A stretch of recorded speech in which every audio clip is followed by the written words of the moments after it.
വേറെ ഈ ഒരു സംഭവം നടക്കുമ്പോൾ തന്നെ പിന്നെ അദ്ദേഹം ഒരു ഒരു കാര്യമായിട്ട് കൃഷ്ണപ്രിയ മാനസികമായിട്ട് തളർന്ന സംഭവമായിരുന്നു. അയന്നെ 4ാമത്തെ കുട്ടിയായിട്ട് ഞങ്ങൾ വളർത്തും, ഞാൻ വളർത്തും. നോക്കൂ, എന്ത് അസംബന്ധമായ കാര്യമാണ് അദ്ദേഹം ഈ മാധ്യമങ്ങളിൽ പുലമ്പിക്കൊണ്ടിരിക്കുന്നത് എന്ന് എനിക്ക് പറയുന്നില്ല.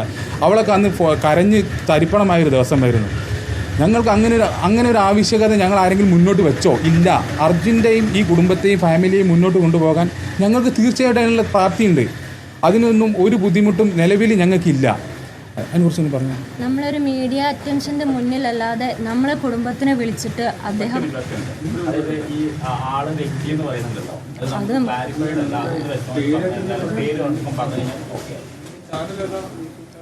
നിരവധി ചാനലുകളുണ്ട്, നിരവധി യൂട്യൂബ് ചാനലുകൾ.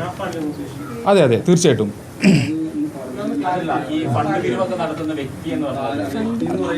ഫണ്ട് പിരിവ് ഫണ്ട് അയാൾക്ക് ഒരുപാട് ലഭിക്കുന്നുണ്ട്. തീർച്ചയായിട്ടും നമ്മുടെ ലോറി ഉടമ മനാഫ് തന്നെയാണ്. അതിന് ലോറി ഉടമ എന്ന് പറയാൻ ഞങ്ങൾ സാധ്യമല്ല, എങ്കിലും മനാഫ് എന്നേ ഞങ്ങൾക്ക് പറയാൻ നിർവാഹമുള്ളൂ. അങ്ങനെ അതിൽ ഞങ്ങൾ കൂടുതൽ ഇത് വിവാദങ്ങൾ സൃഷ്ടിക്കുന്നില്ല. എന്തെന്ന് വെച്ചാൽ ഈ തരത്തിലുള്ള ഫണ്ടുകളൊന്നും ഞങ്ങൾക്ക് സ്വീകരിക്കാൻ താല്പര്യമില്ല. ഇതിലെന്താ പ്രശ്നം എന്ന് വെച്ചാൽ ഈ തരത്തിലുള്ള കാര്യങ്ങൾ കുറേ നല്ല ആൾക്കാർ വീഴ്ന്നു പോകുന്നു.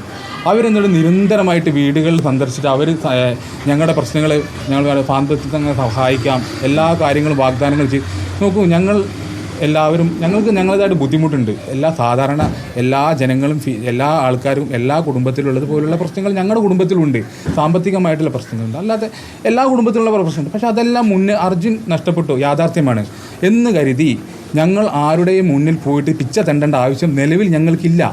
അത് ഈ വ്യക്തി മനസ്സിലാക്കേണ്ട കാര്യം നിങ്ങൾ വിനീതമായി അഭ്യർത്ഥിക്കുകയാണ്.